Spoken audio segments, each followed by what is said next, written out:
Purihin kayo sa Panginoong Diyos, lahat ng santinagpag.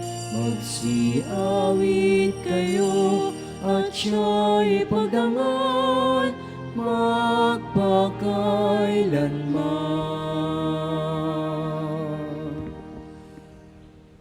Magandang umaga po sa inyong lahat. Magandang umaga din po, Father.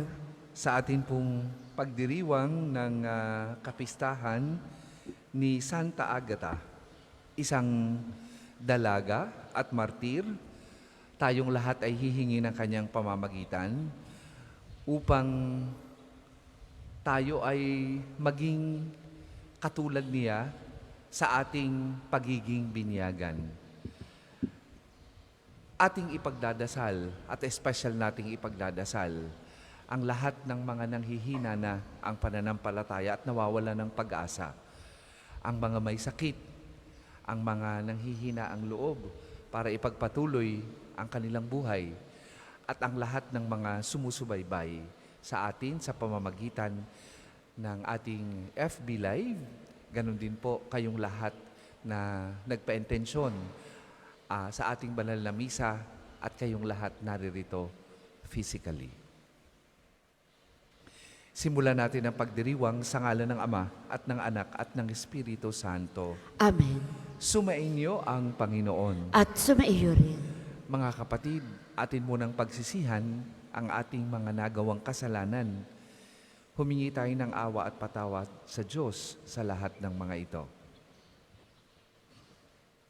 Inaamin ko Sa makapangyarihang Diyos at sa inyo, mga kapatid, na lubha akong nagkasala sa isip, sa salita at sa gawa, at sa aking pagkukulang. Kaya isinasamo ko sa mahal na Birheng Maria, sa lahat ng mga anghel at mga banal, at sa inyo, mga kapatid, na ako'y ipanalangin sa Panginoong ating Diyos. kaawaan tayo ng makapangyarihang Diyos, patawarin tayo sa ating mga kasalanan at patnubayan tayo sa buhay na walang hanggan. Amen. Panginoon, kaawaan mo kami. Panginoon, kaawaan mo kami. Kristo, kaawaan mo kami. Kristo, kaawaan mo kami. Panginoon, kaawaan mo kami. Panginoon, kaawaan mo kami.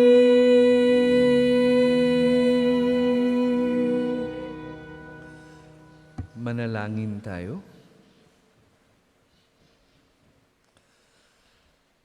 Ama naming makapangyarihan, ang dalaga at martir na si Santa Agata ay luhod nawa sa iyo para kami iyong patawarin. Dahil siya ay iyong kinalulugdan kailanman bilang matatag na martir at matapat hanggang kamatayan. Sa aming Panginoong Hesukristo kasama ng Espiritu Santo, magpasawalang hanggan. Amen.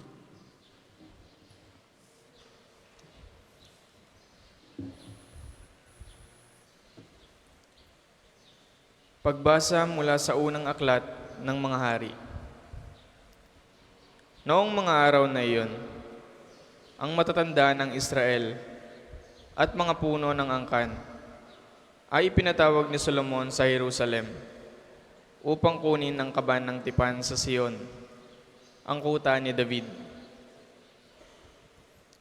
Kaya, nagpunta kay Solomon ang mga pinuno sa Israel noong kapistahan ng buwan ng Etanim, ikapitong buwan ng taon. Nang naroon na ang lahat, Binuhat ng mga saserdote ang kaban ng tipan.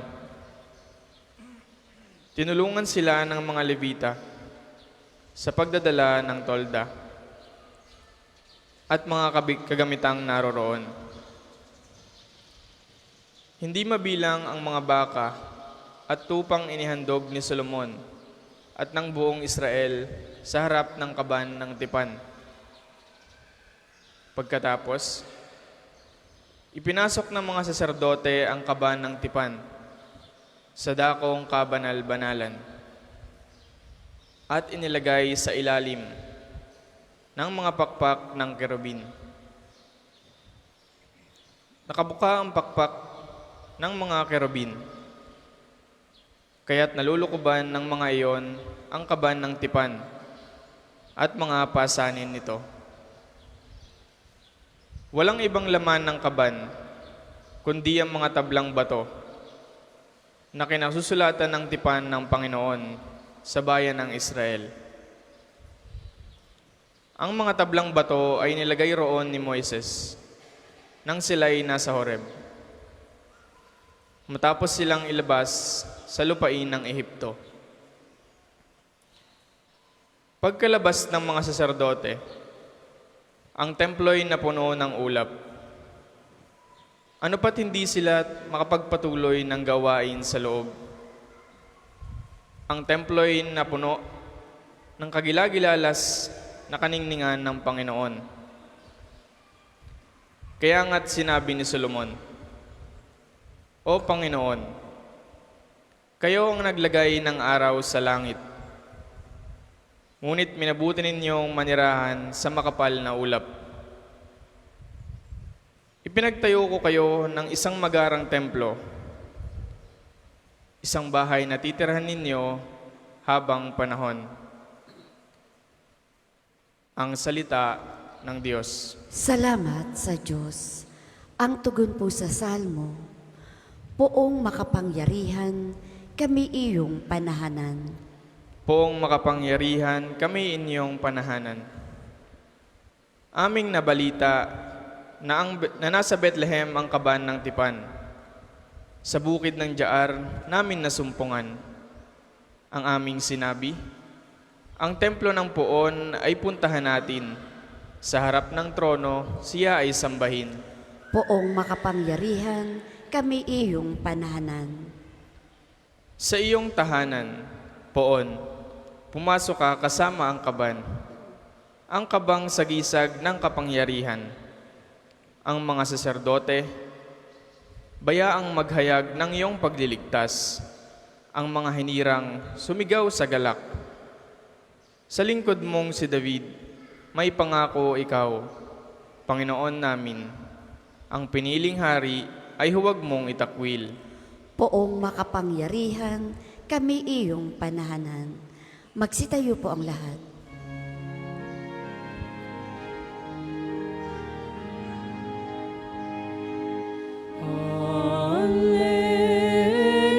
Alleluia, alleluia,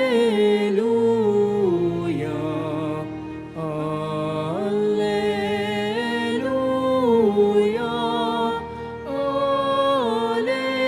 alleluia. Ipinangaral ni Jesus ang pag-aari ng Diyos, sakit ay kanyang ginamot. Alleluia, alleluia, alleluia,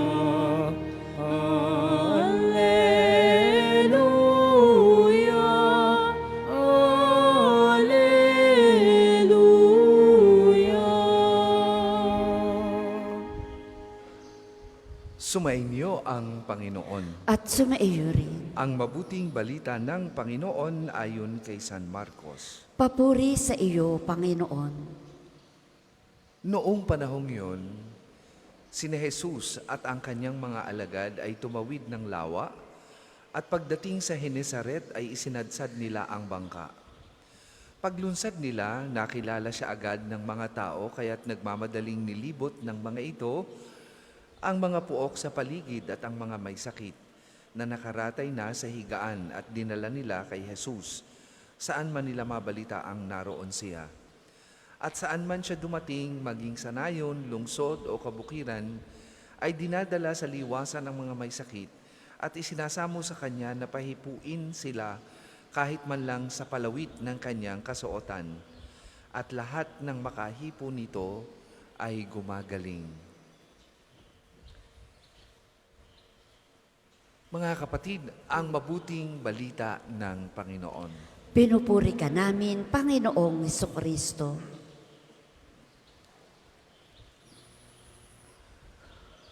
Halos ang kwento ng mabuting balita kahapon at ngayon ay magkapareho ng tema. Iba lang ang setting.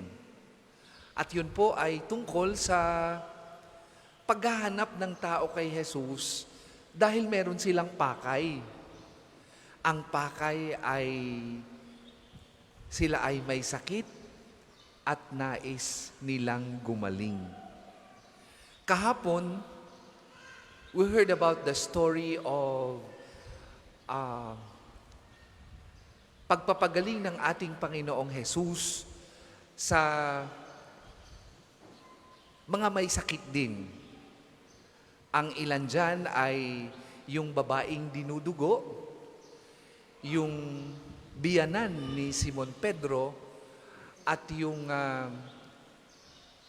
anak ng Roman official. At ngayon naman ay nameless kung sino ang pinagaling ng ating Panginoong Jesus. But we can deduce from the gospel narrative na marami. Hindi lang isa, hindi lang dalawa. Marami ang pumunta sa Kanya at ang lahat ng pumunta, at ito ang good news, ang lahat ng pumunta sa Kanya at mahipo siya ay gumagaling. Mga kapatid, ang sakit ay common sa ating lahat. At iba't ibang klase yan. May sakit pang katawan na sinasabing bunga lamang ng sakit panloob. Ang sakit pang katawan ay sinasabing epekto ng laman ng ating isip at laman ng ating puso. But regardless kung anuman ang klase ng sakit natin, sinasabi ng ating mabuting balita na kaya yang pagalingin ng ating Panginoong Jesus. Kung anuman ang sakit natin, yan man ay pang-isip, pangkaluluwa, o pang puso o pangkatawan, ang Panginoong Jesus ay kayang pagalingin ang mga yan dahil siya ay Diyos. Pag pinrofile niyo po ang mga pumupunta at nagdidibusyon kay Santo Padre Pio, 80% po ng pumupunta rito ay mga may sakit. At pumupunta sila dito to seek the intercession of Saint Padre Pio para hilingin sa Diyos na sila'y gumaling sa kanilang karamdaman. At ang nakakapangilabot po nito, marami doon sa humihiling na yon ay bumabalik at nagpapasalamat dahil hanggang ngayon, ipinagpapatuloy ng ating Panginoong Hesus ang kanyang ginagawang pagpapagaling sa mga may sakit through the intercession or mediation of the saints within the church. At meron pa siyang binibigyan ng karisma, ang iba'y mga pari, ang iba'y mga madre, ang iba'y mga laiko, para maging instrumento o daluyan din ng pagpapagaling ng iba't ibang karamdaman. Bilang mga binyagan, tayo ring lahat ay may kanya-kanyang regalong ibinigay ng Diyos. At pwede rin po tayong maging intercessor or intercessors para dun sa mga may karamdaman. Ang una nating pwedeng gawin sa kanila ay sila ipagdasal. Huwag nating mamaliitin ang kakayahan natin to intercede for those who are sick and for those who are seeking our prayers. Dahil may regalo din tayo niyan. But more importantly, bilang mga binyagan, huwag din tayong magiging kimi na lumapit sa ating Panginoong Hesus para hingin ang kanyang pagpapagaling kung sakaling tayo din ay may sakit. Ang iba kasi ay hindi naniniwala na ang Diyos, ang ating Panginoong Hesus ay kayang magpagaling, pero sila'y mga binyagan.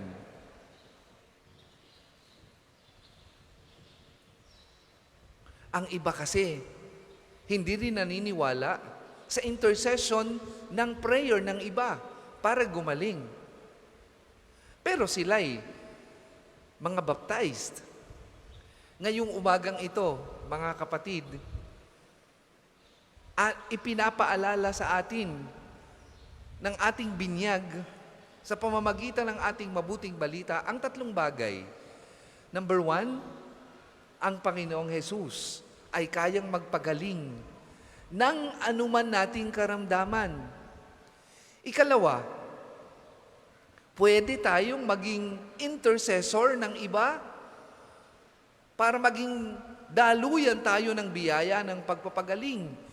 Katulad ng mga santo, katulad ni Santo Padre Pio at iba pa, ni Santa Agata at marami pang iba.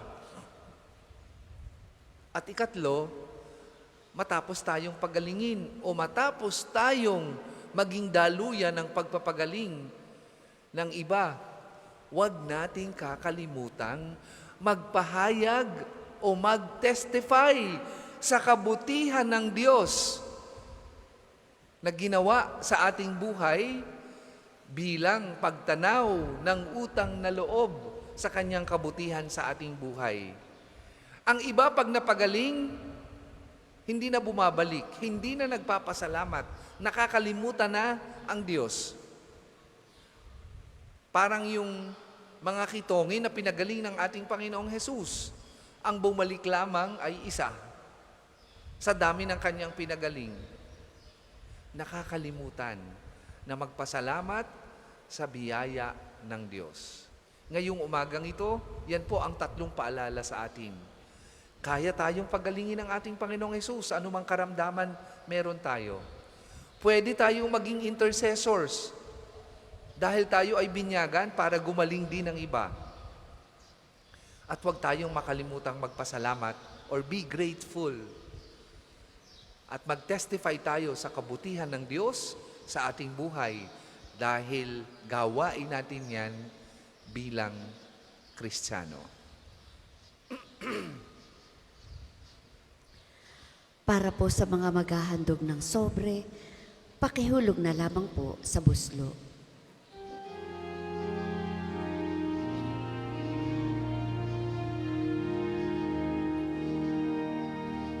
Panginoon, naririto kami ngayon, naghahandog ng aming alay. Dala namin ang alak at tinapay Mula sa lupa at na bunga ng aming pagsisikap.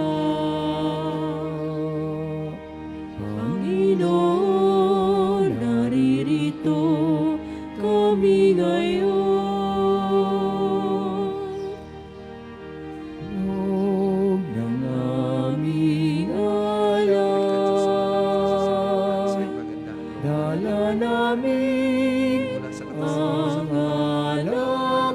tinapay na bunga ng aming pagsisikap.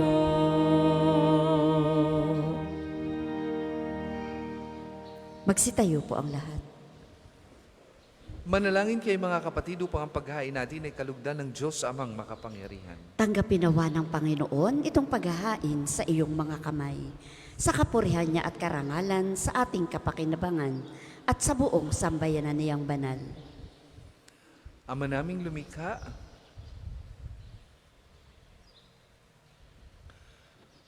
tanggapin mo ang mga alay na aming inihain. Ngayong ginugunita namin ang martir at dalagang si Santa Agata at ipagkaloob mong aming sambahin ang ngalan mo ng may katatagan sa pamamagitan ni Jesucristo kasama ng Espiritu Santo magpasawalang hanggan. Amen. Sumainyo ang Panginoon. At sumainyo rin. Itaas sa Diyos ang inyong puso at diwa. Itinaas na namin sa Panginoon. Pasalamatan natin ang Panginoong ating Diyos. Marapat na siya ay pasalamatan. Ama naming makapangyarihan, tunay ngang marapat na ikaw ay aming pasalamatan. Ngayong aming kagalakan ni si Santa Agata ay parangalan. Siya'y kapanalig naming may paninindigan na ikaw ay ipahayag. Kahit siya'y mamatay sapagkat minarapat mong kanyang matularan, ang iyong anak na naghain ng sariling buhay. Tulad ng naganap sa iyong anak, ang dugo ng mga martir ay dumanak, hindi dahil sa katatagang likas, kundi dahil sa iyong bigay na lakas. Kaya kaisa ng mga anghel na nagsisiawit ng papuri sa iyo, nang walang humpay sa kalangitan, kami nagbubunyi sa iyong kadakilaan.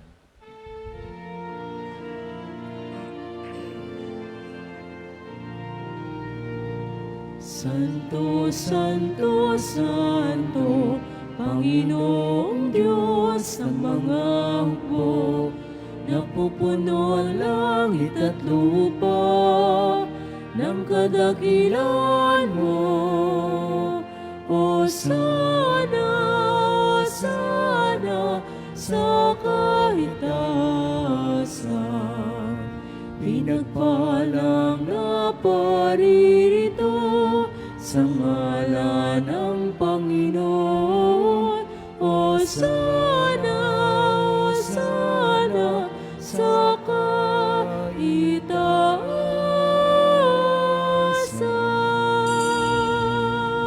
Kung hindi kayang lumuhod, manatili pong nakatayo ng may paggalang. Ama naming banal, ikaw ang bukal ng tanang kabanalan.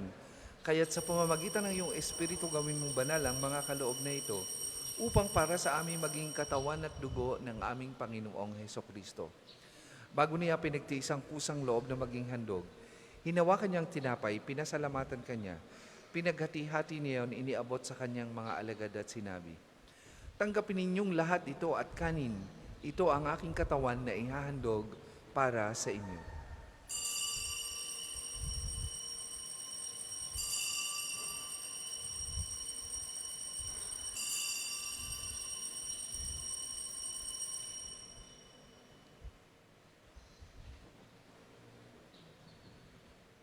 Gayun din naman, nang matapos ang hapunan, hinawakan niyang kalis, muli kanyang pinasalamatan. Iniabot niya ang kalis sa kanyang mga alagad at sinabi, tanggapin ninyong lahat ito at inumin. Ito ang kalis ng aking dugo, ng bago at walang hanggang tipan. Ang aking dugo na ibubuhos para sa inyo at para sa lahat. Sa kapagpapatawad ng mga kasalanan, gawin ninyo ito sa pag-alaala sa akin.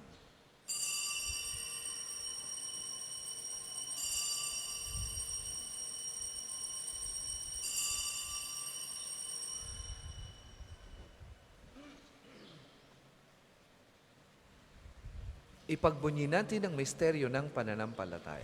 Si Kristo'y namatay, si Kristo'y nabuhay, si Kristo'y babalik sa wakas ng panahon.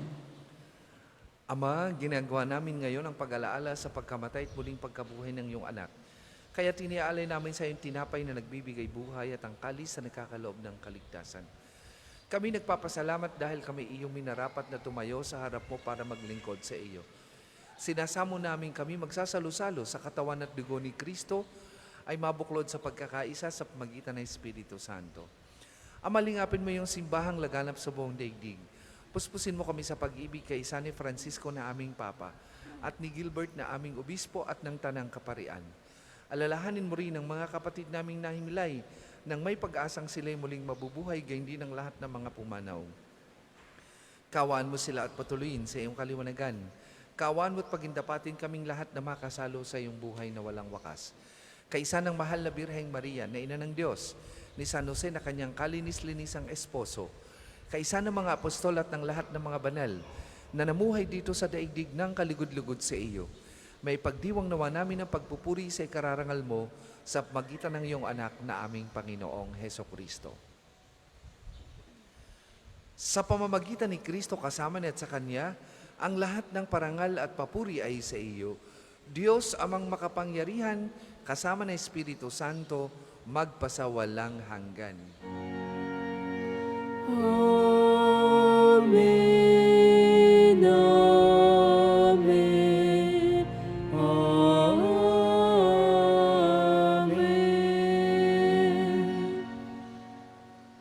Sa tagubili naman nakagagaling na utos at turo ni Jesus na Panginoon natin at Diyos, ipahayag po natin ng lakas loob.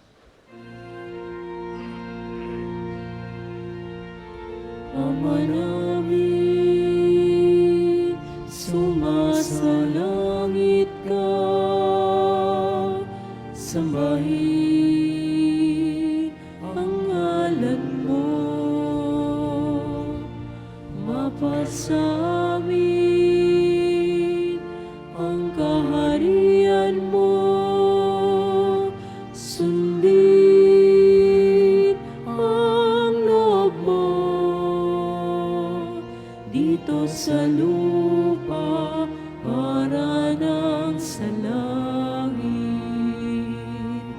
Bigyan mo kami ngayon ng aming kakanin sa araw-araw. At patawarin mo kami sa aming mga sala para ng pagpapatawad namin sa nagkakasala sa amin. At huwag mo kaming ipahintulot sa tukso at ihaliw mo kami sa lahat na masama. Hinihiling namin kami adya sa lahat ng masama, pagkalooban ng kapayapaan araw-araw, iligtas sa kasalanan at ilayo sa lahat ng kapahamakan. Samantalang aming pinananabikan ang dakilang araw ng pagpapahayag ng tagapagligtas naming si Heso Kristo. Sapagkat iyo ang kaharian at ang kapangyarihan at ang kapurihan magpakailanman. Amen. Panginoong Kristo, sinabi mo sa iyong mga apostol, kapayapaan ang iniiwan ko sa inyo, ang aking kapayapaan ang ibinibigay ko sa inyo. Tunghayan mo ang aming pananampalataya at huwag ang aming mga pagkakasala. Pagkalooban mo kami ng kapayapaan at pagkakaisa ayon sa iyong kalooban, kasama ng Espiritu Santo, magpasawalang hanggan. Amen. Ang kapayapaan ng Panginoon ay lagi pong sumainyong lahat. At sumainyo rin. Pagbigayan po kayo at maghangad ng kapayapaan sa isa't isa.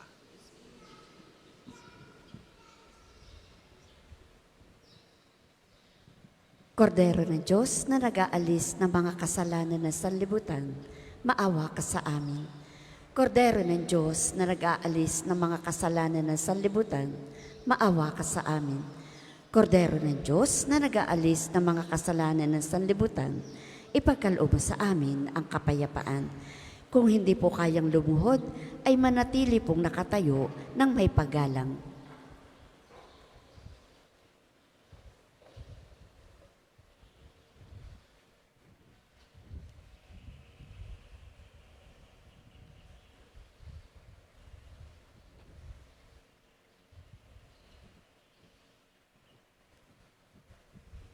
Mga kapatid, ito ang kordero ng Diyos. Ito ang nag-aalis ng kasalanan ng sanlibutan. Mapalad ang mga inaanyayahan sa kaniyang banal na piging. Panginoon, hindi ako karapat-dapat na magpatuloy sa iyo, ngunit sa isang salita mo lamang ay gagaling na ako.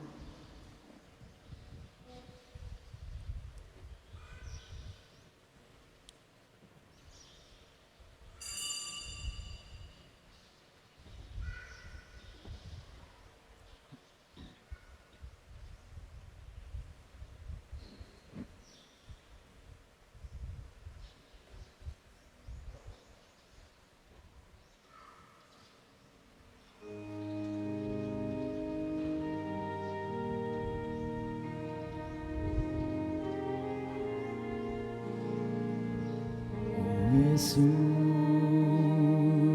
inumin mo aking sugatang puso ng aking mahango. Kapwa ko kasing bigo,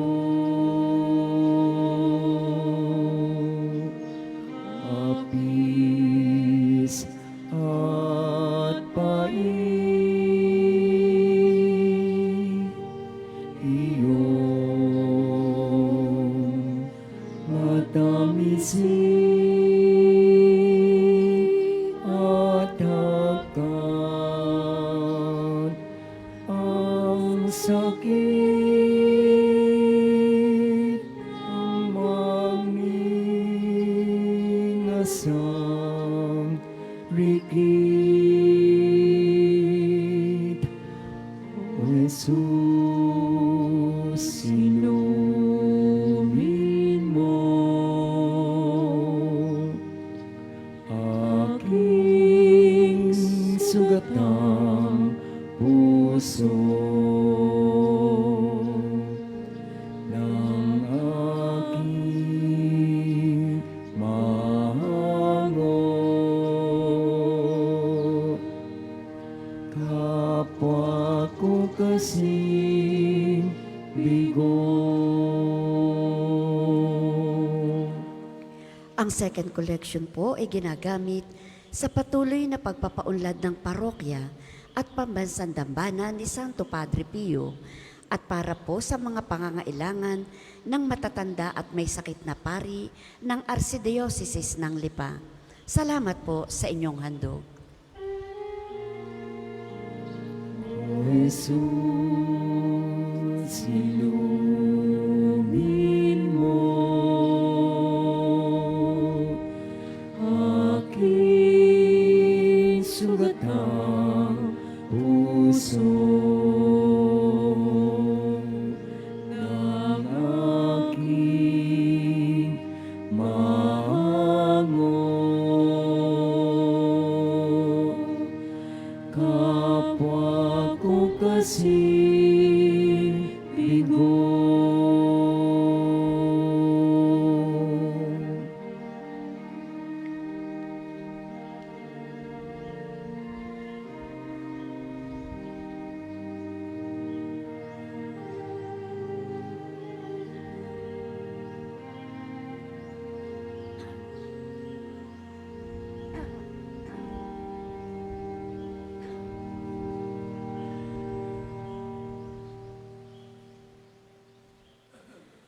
Tayo po ay magsitayo.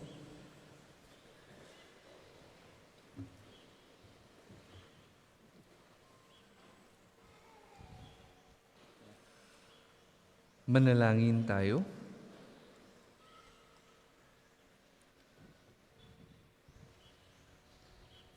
Ama naming mapagmahal, tinanggap namin ang tinanggap naming banal na pakikinabang ay makapagdulot nawa sa amin ng katatagan na nagkaloob ng katapatan sa paglilingkod at tagumpay sa pagtitiis ng pagsubok sa iyong martir na si Santa Agata, sa pamamagitan ni Jesucristo kasama ng Espiritu Santo, magpasawalang hanggan. Amen. Sabay-sabay po nating dasalin ang panalangin ng pagtitiwala kay Santo Padre Pio.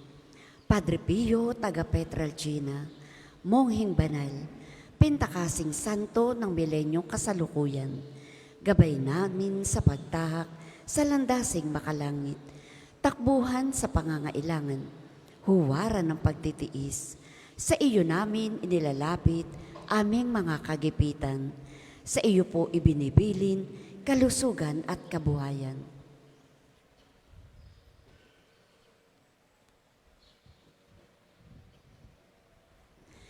Di man karapat-dapat, kami po ay pagbigyan, bendisyonan at basbasan, maging ganap sa buhay. Lumayo nawa kami, umiwas sa kasalanan, lumapit lagi sa Diyos, maging matatag at matibay. Sa mabuting balita ng pagliligtas, turuan mo kami nawa. Sa tuwina ay makinig, magnilay at sumampalataya. Amin pong pakiusap, itong mga kahilingan, puso ay nagsisisi, nagtitikang taimtiman, di na muling magkasala, sunod lagi sa Diyos Amang, kaisa ng Espiritu at ni Jesus na tagapamagitan. Amen. Magsiupo muna po ang lahat para sa mga patalastas. Una, sa inyong pagdalaw sa pambansang dambana, mangyaring pakaingatan ang inyong mga personal na gamit.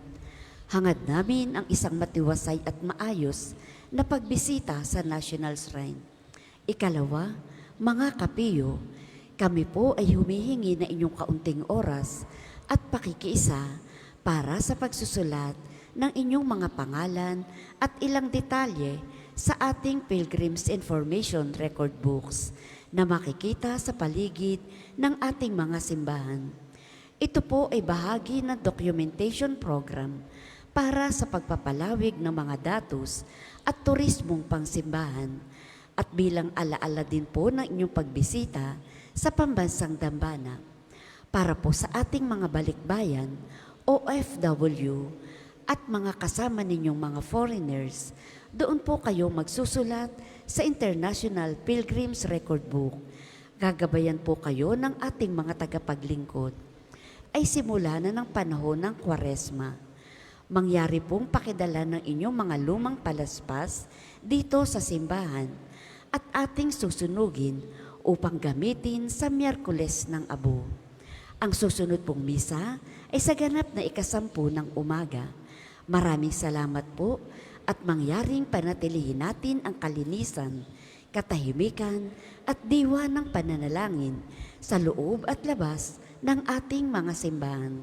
Magsitayo na po ang lahat para sa pagbabasbas ng religious articles. Mga kapatid, manalangin tayo sa Diyos amang makapangyarihan upang tayo maging kawangis ni Kristo sa taimtim na pagdalangin sa tulong ng mga larawan at mga dasalan. O Panginoong Diyos, Ikaw ang bukal ng lahat ng pagpapala at biyaya. Ibuhos mo ang iyong bendisyon sa mga gamit na ito sa pananalangin, mga rosaryo, imahin, dasalan, nagpapalala na iyong kabutihan, kabanalan at magmamahal sa amin. Upang lahat na dumulog at magdasal gamit ang mga ito ay magtamo ng iyong awat biyaya. Lobin mong tularan nila ang kabanalan at aral ng mga Panginoon at mga santo magpasawalang hanggan. Amen. Ama namin, sumasalangit ka. Sambahin ang ngalan mo. Mapasa amin ang kaharian mo. Sundin ang loob mo dito sa lupa para nang sa langit. Bigyan mo kami ngayon ng aming kakanin sa araw-araw at patawarin mo kami sa aming mga sala para ng pagpapatawad namin sa mga nagkakasala sa amin at huwag mo kaming ipahintulot sa tukso at iadya mo kami sa lahat ng masama. Amen. Aba Ginoong Maria, napupuno ka ng grasya, ang Panginoon Diyos ay sumasa iyo. Bukod kang pinagpala sa babaing lahat, at pinagpala naman ng iyong anak na si Jesus. Santa Maria, Ina ng Diyos, ipanalangin mo kaming makasalanan, ngayon at kung kami mamamatay. Amen. Luwalhati sa Ama, sa Anak, at sa Espiritu Santo, kapara nung una, ngayon, at magpa sa walang hanggan. Amen. Luwalhati sa Ama, sa Anak, at sa Espiritu Santo, kapara nung una ngayon, at magpa sa walang hanggan. Amen. Sumainyo ang Panginoon. At sumaiyo rin. At pagpalain kayo ng makapangyarihang Diyos, Ama, Anak at Espiritu Santo. Amen. Tapos na po ang ating pagdiriwang, humayo kayong mapayapa. Salamat sa Diyos. Ngayon at ipahayag Kanyang pagkalingat habang sa buhay, pag-ibig at katarungan, tanda ng Kanyang kaharian.